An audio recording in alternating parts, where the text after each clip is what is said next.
Blog लिखना चाहते हैं तो आपको कुछ प्लेटफॉर्म्स के बारे में पता होगा, जैसे कि वर्डप्रेस या ब्लॉगर के बारे में आप डेफिनेटली जानते होंगे। लेकिन आपको ये भी पता होगा कि वर्डप्रेस में बहुत ज़्यादा कस्टमाइजेशन अवेलेबल नहीं होता है। अगर हम बहुत ज़्यादा कस्टमाइजेशन करना चाहते हैं वर्डप्रेस में तो वो नहीं कर सकते। दूसरा ये होता है कि हर कुछ दिन के बाद वर्डप्रेस में प्लगइन का अपडेट्स आते रहता है और हमें वर्डप्रेस में लॉगिन करके उस प्लगइन को टाइम टू टाइम अपडेट करते रहना पड़ता है। और अगर हम ऐसा नहीं करते हैं तो हमारा वर्डप्रेस का साइट जो है वो हैकेबल हो जाता है, उसको आसानी से हैक किया जा सकता है। वहीं अगर ब्लॉगर की बात करें तो ब्लॉगर में बहुत ज़्यादा कस्टमाइजेशन अवेलेबल नहीं होता है और यूआई वगैरह उतना अच्छा नहीं होता है। तो अगर बहुत दिन से हम लोग ब्लॉगिंग कर रहे हैं और कुछ नया फीचर्स ऐड करना चाहते हैं, जैसे कि जो हमारा पोस्ट है वो हम एक दूसरे यूआरएल पे जाए, सब डोमेन पे चला जाए, ऐसा कुछ हमें कस्टमाइजेशन करना होता है। तो वो सब के लिए फिर बेस्ट ऑप्शन आता है लैरवेल। लैरवेल जो कि एक पीएचपी का फ्रेमवर्क है। अगर हमारा ब्लॉग उसमें है तो हम लोग ईजिली उसमें साइट मैप वगैरह जनरेट कर सकते हैं, जैसा कि आप स्क्रीन पे देख रहे हैं। अगर मैं साइट मैप पे क्लिक करता हूँ, यहाँ पे ऑटोमेटिकली जो तीनों ब्लॉग है उसका साइट मैप जनरेट होके आ रहा है और यहाँ पे डायनेमिकली साइट मैप जनरेट हो रहा है। मुझे कुछ भी नहीं करना है, जैसे ही नया ब्लॉग आएगा तो वो साइट मैप जनरेट हो जाएगा। वहीं अगर मैं दिखाऊँ कि ये रिस्पॉन्सिव है या नहीं है, तो अगर मैं यहाँ पे क्लिक करता हूँ तो ये पूरा साइट रिस्पॉन्सिव है। अलग अलग डिवाइसेस के अकॉर्डिंग हम इस साइट को देख सकते हैं। ये पूरा रिस्पॉन्सिव साइट है।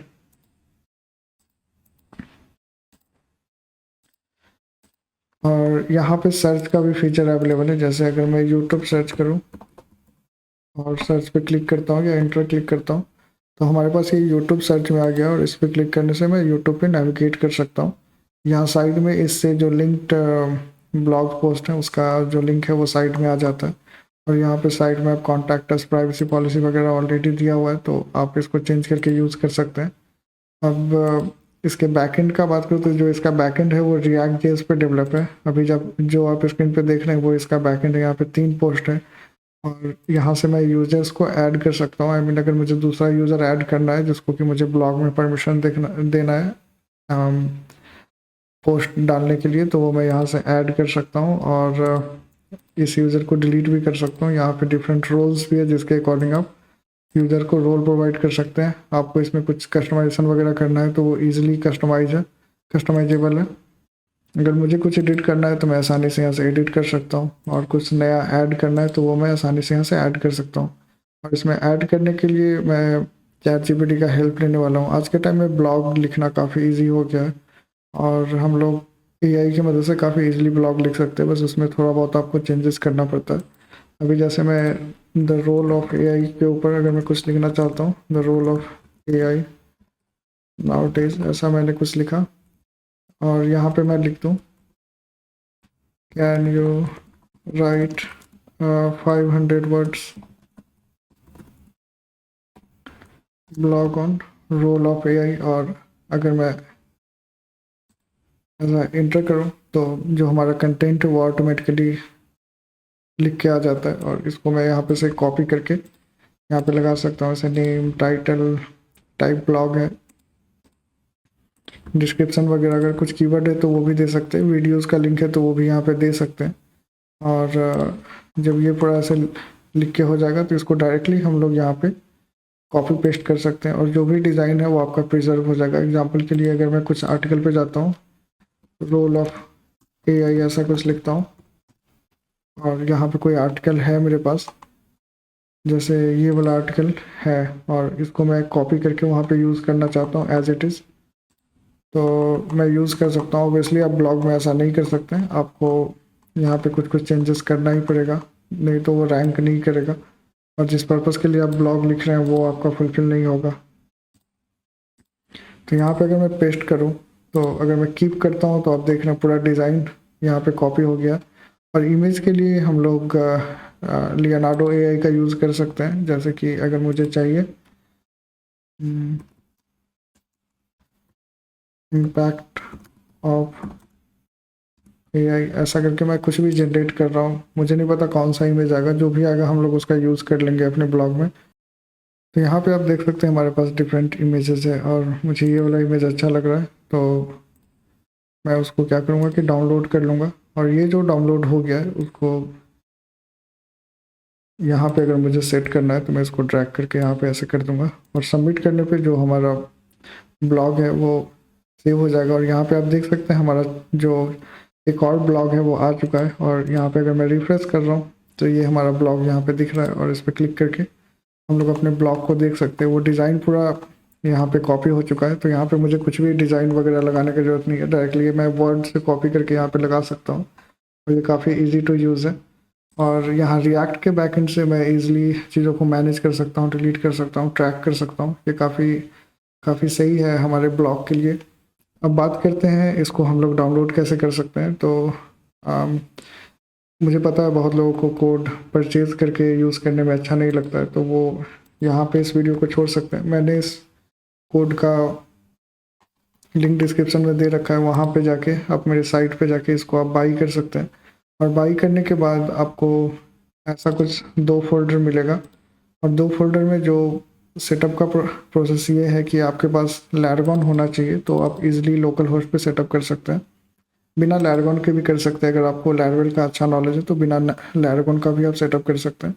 अब इसमें क्या करना है कि सबसे पहले आपको ये वाला जो लैरवेल का कोड है इसको यहाँ से कट कर लेना है और जो पहले से मेरा कोड चल रहा है उसको मैं यहाँ पे क्लोज कर देता हूँ और मुझे जाना पड़ेगा अपने लैरगॉन वाले डायरेक्टरी में जो कि ये है। और इसमें जो ये वाला www वाला जो डायरेक्टरी होता है उसके अंदर जाना होगा और यहाँ पे मैं कुछ भी दे देता हूँ, जैसे स्मार्ट ब्लॉग या स्मार्ट ब्लॉग में एक साथ ऐसा लिख देता हूँ और उसके बाद इसके अंदर मैं इसको पेस्ट कर दूंगा और यहाँ पे इसको एक्सट्रैक्ट फाइल्स करके मैं इसको एक्सट्रैक्ट कर लेता हूँ। तो एक्सट्रैक्ट करने के बाद हमारे पास एक और डायरेक्टरी यहाँ पे क्रिएट होके दिख रहा है हमें। अभी मैं क्या करूँगा कि ये वाला जो इसके अंदर का जो भी कंटेंट है इसको मैं कट करके यहाँ पे बाहर ले आता हूँ और फिर मैं इसको VS कोड में ओपन कर लूँगा। यहाँ पे जो env वाला फाइल है यहाँ पे हमें कुछ चेंजेस करना होता है, जैसे कि जो हमारा ब्लॉक का डेटाबेस है ब्लॉक डीबी वगैरह यूज़ करना पड़ता है। तो यहाँ पे अगर आपको डेटाबेस लैरगॉन के थ्रू चेंज करना है तो आप इजीली कर सकते हैं, या डेटाबेस में क्लिक करके आप इजीली चेंज कर सकते हैं। इससे पहले मैं अपने सर्वर को स्टॉप कर देता हूँ और मैं इसको फिर से रन कर लूँगा, क्योंकि जो मैंने एक नया फाइल ऐड किया है तो इसको मुझे फिर से स्टार्ट करना पड़ेगा।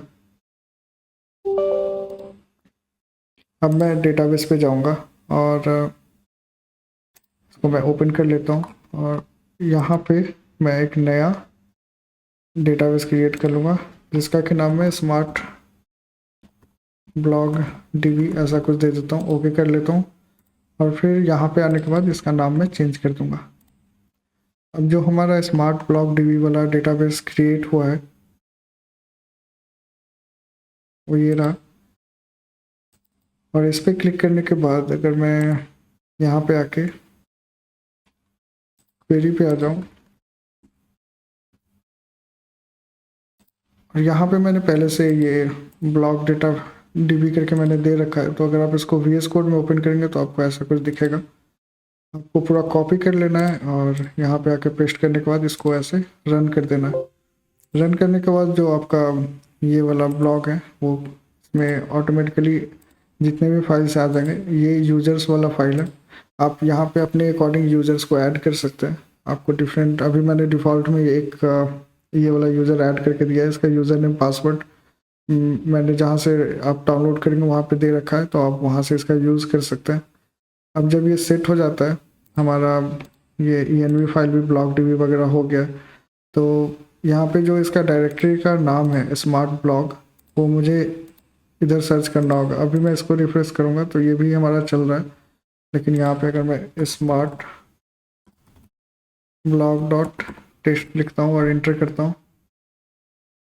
तो आप देख सकते हैं वो कंटेंट आ चुका है। अभी जो रिसेंटली मैंने पोस्ट किया वो नहीं आएगा, क्योंकि उस डेटाबेस में जो फोर्थ वाला है वो इंक्लूडेड नहीं है। अब अगर इसके मुझे बैकएंड को एडिट करना है तो बैकएंड आप कहीं भी रख सकते हैं, जैसे यहाँ पे ये रहा हमारा जो सोर्स कोड हमने डाउनलोड किया था और इसको मैं यहीं पे एक्सट्रैक्ट कर लेता हूँ और उसके बाद मुझे इसे ओपन करना पड़ेगा VS कोड में। env फाइल में आने के बाद जो ब्लॉग एंड ऐप वाला है इसका यूआरएल मुझे अपडेट करना है, तो मैं ये स्मार्ट ब्लॉग ले लेता हूँ और जहाँ पे भी ब्लॉग एंड ऐप है उसको मैं स्मार्ट ब्लॉग कर लूँगा। अब नया टर्मिनल ओपन करके मुझे npm इंस्टॉल कमांड चलाना होगा। आपके पास नोड जेएस अवेलेबल होना चाहिए ये कमांड चलाने के लिए। npm भी ऑलरेडी आपके सिस्टम में होना चाहिए। npm और नोड दोनों होगा तो आप npm इंस्टॉल ईजिली चला सकते हैं। npm इंस्टॉल क्या करता है कि यहाँ पे जो भी पैकेजेस है उसको नोड मॉड्यूल्स वाले फोल्डर में इंस्टॉल करके यहाँ पे रख लेता है, ताकि वो जब हम प्रोजेक्ट को रन करें तो वो आसानी से रन हो जाए। अब जबकि इंस्टॉल हो चुका है तो हम इसके रिएक्ट वर्जन वगैरह को देख लेते हैं। यहाँ पे जो मैंने रिएक्ट वर्जन यूज़ किया है जो 18.2 अभी का लेटेस्ट वाला है। अभी मुझे इसको स्टार्ट करना है तो मैं यहाँ पे npm स्टार्ट लिखूँगा और हमारा जो प्रोजेक्ट है वो लोकल होस्ट 3000 पे स्टार्ट हो जाएगा।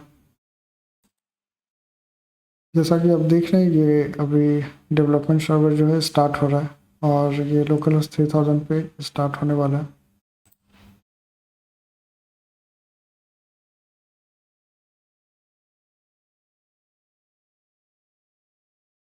अभी स्टार्ट हो चुका है तो जो हमारा डिफ़ॉल्ट यूज़र नेम पासवर्ड है praveen@tricoweb.com और पासवर्ड 12345678 इसको मैं लॉगिन कर लूँगा। लॉगिन करने के बाद हम यूज़र्स का अकाउंट वगैरह देख सकते हैं। ये कनेक्ट हो गया, मतलब कि सब कुछ काम कर रहा है। यहाँ पे ब्लॉग का लिस्ट वगैरह आ चुका है और यहाँ पे यूज़र्स आ गया और यहाँ से हम लोग ब्लॉग पोस्ट वगैरह कर सकते हैं। अब हमारा ब्लॉग लोकल होस्ट पे चल रहा है और अगर हम उसको ऑनलाइन ले जाना चाहेंगे तो उसके लिए ये कुछ स्टेप्स हैं। जैसे सबसे पहले तो आपके पास होस्टिंगर या फिर कोई भी ऐसा सर्विस प्रोवाइडर जो पीएचपी या वर्डप्रेस वगैरह को सपोर्ट करता है वहाँ पे आपका अकाउंट होना चाहिए और उसमें आपको माई पीएचपी एडमिन ओपन कर लेना है और यहाँ पे इंपोर्ट पे क्लिक करना है, क्योंकि आपको ऑलरेडी एक डेटाबेस क्रिएट करके रखना है। यहाँ पे मैंने डेटाबेस क्रिएट करके रखा है जो कि उसका डिटेल है और मेरे पास कोई रूट डोमेन अवेलेबल नहीं है तो मैंने एक सब डोमेन क्रिएट किया है, एक लैरवेल के लिए और एक रिएक्ट के लिए। मैंने 2 सब डोमेन क्रिएट करके रखा है, तो मैं उस पर ही होस्ट करके आपको दिखाने वाला हूँ। तो यहाँ पे जैसे ही मैं इंपोर्ट पे क्लिक करता हूँ तो यहाँ पे जो हमारा स्मार्ट ब्लॉग वाला है मैं उसके यूआरएल को कॉपी कर लूँगा और चूज़ फाइल करके उस यूआरएल पे आ जाऊँगा। यहाँ पे जो ब्लॉग है मैं उसको सेलेक्ट करके ओपन करके यहाँ से मैं गो करूँगा तो जो भी हमारा कंटेंट है वो यहाँ पे आ जाता है और यहाँ पे हम लोग ब्लॉग वगैरह देख सकते हैं। जो हमारा ब्लॉग है वो अब डेटाबेस में आ चुका है। अब उसके बाद मैंने एक डायरेक्टरी क्रिएट किया है और उसके अंदर मैंने 2 फोल्डर क्रिएट किया है अपने फ्रंट एंड और बैक एंड को रखने के लिए। और यहाँ पे जो हमारा रिएक्ट वाला कोड है उसको अपलोड करने से पहले मैं इसको स्टॉप कर देता हूँ और क्लियर करके यहाँ पे आपको कमांड चलाना है npm run build और जैसे ही आप ये कमांड चलाएंगे तो एक बिल्ड वाला डायरेक्टरी इधर क्रिएट हो जाएगा। उसको बनने में थोड़ा टाइम लगेगा, तब तक हम लोग अपने लैरवेल को सेटअप कर लेते हैं। तो लैरवेल को सेटअप करने के लिए मैं लैरवेल वाले डायरेक्टरी में आऊँगा और यहाँ से जो मैंने फाइल डाउनलोड किया था ये लैरवेल वाला, इसको शायद मैंने कट करके यहाँ ले आया था ना, तो यहाँ से मैं इसको कॉपी कर लूँगा। अभी मैं अपलोड पे क्लिक करूँगा, फाइल फिर ये स्मार्ट ब्लॉग वाले में ही है, मैं इसको सेलेक्ट करके ओपन कर लूँगा और ओपन करने के बाद ये कुछ टाइम में अपलोड हो जाएगा। जैसा कि आप प्रोग्रेस देख रहे हैं कि अपलोड हो रहा है और यहाँ पे हमारा जो रिएक्ट वाला है वो भी बिल्ड हो रहा है। बिल्ड होने के बाद आप देख सकते हैं यहाँ पे बिल्ड का डायरेक्टरी आ रहा है, लेकिन ये पूरा बिल्ड नहीं हुआ है। बिल्ड होने के बाद बिल्ड वाला डायरेक्टरी हमें अपलोड करना पड़ेगा, लेकिन उससे पहले मुझे इसको स्टॉप करना पड़ेगा क्योंकि मैंने यहाँ पे env फाइल अपडेट नहीं किया है। तो env में मुझे क्या चाहिए कि मुझे smartblog.tricoweb.com चाहिए, तो मैं इसको कॉपी कर लूँगा। यहाँ पे मैं इसको ऐसे इसको रिप्लेस कर दूँगा।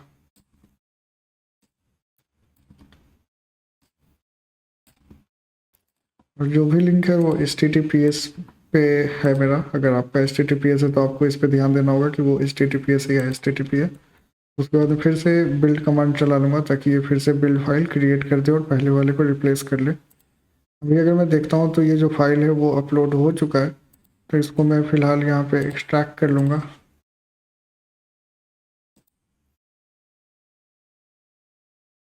ये अब एक्सट्रैक्ट हो चुका है, तो इसको मैं डिलीट कर देता हूँ, इसका ज़रूरत नहीं है हमें।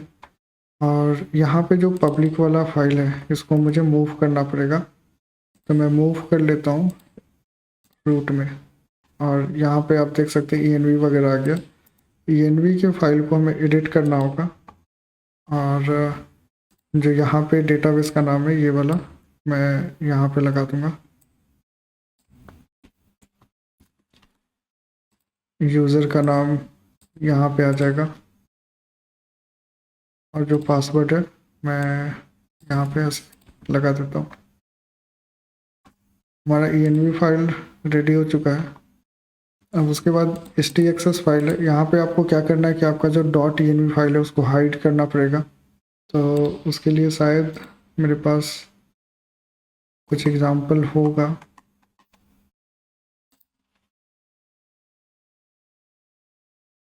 हाँ, ये रहा एग्जाम्पल।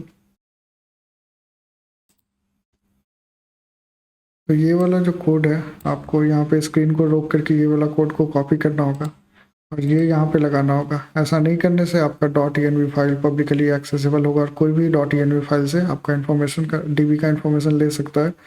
ऐसे भी .env फाइल विजिबल नहीं होना चाहिए, तो उसको हाइड करने के लिए आपको htxs वाले फाइल में ये कोड लगाना पड़ेगा। ये लगाने के बाद हमारा env भी अब सेटअप हो चुका है। हमने पब्लिक का जो कंटेंट था उसको रूट पे हम लेके आ गए, और index.php जो कि पब्लिक में होता है वो रूट में आ चुका है। अब इसको यहाँ पे जो हमारा जो फाइल का पाथ है जो पहले पब्लिक में जाता था उसको यहाँ से मैं अगर ऐसे 2 डॉट निकाल दूंगा, 2 डॉट और एक फॉरवर्ड स्लैश को निकाल के अगर मैं सेव कर देता हूँ, तो ये फाइल अब डायरेक्टली index.php के थ्रू जो भी हमारा बूटस्ट्रैप का फाइल है, स्टोरेज है, वेंडर वगैरह को डायरेक्टली एक्सेस कर सकता है। और आप यहाँ पे देख सकते हैं हमारे पास वेंडर, बूटस्ट्रैप वगैरह इसी डायरेक्टरी में, तो वहाँ पे मैंने इसलिए ये सब चेंजेस किया है।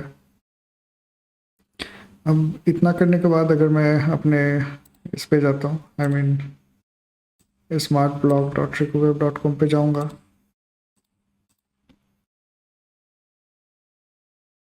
तो अब देख सकते हैं उसको एक्सेस डिनाइड हुआ है क्योंकि मे बी यहाँ पे कुछ इन्फॉर्मेशन गलत किया है। मैंने पासवर्ड फिर से चेंज कर लिया है।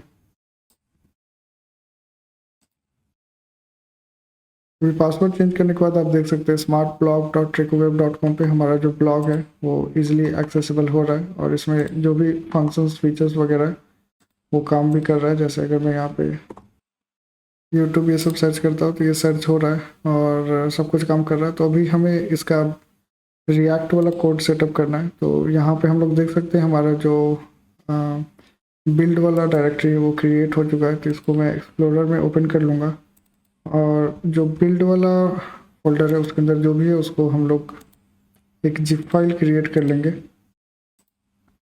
और इसके पाथ को मैं कॉपी करके ये रिएक्ट वाले जगह पे मैं उसको पेस्ट कर देता हूँ।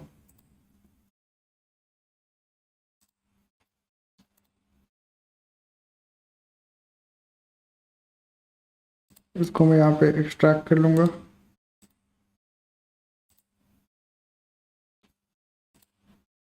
तो डिलीट कर देता हूँ।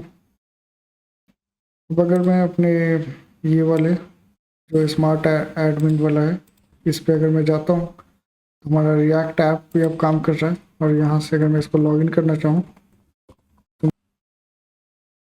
और यहाँ पे मैं ब्लॉग वगैरह देख सकता हूँ। अगर मुझे कुछ चेंजेस करना है, जैसे इसको सिर्फ यहाँ पे the integral role of Instagram करके अगर मुझे सेव करना है, और मैंने सेव किया और यहाँ पे आके अगर मैं देखता हूँ तो यहाँ पे ये वाला साइट तो नहीं है।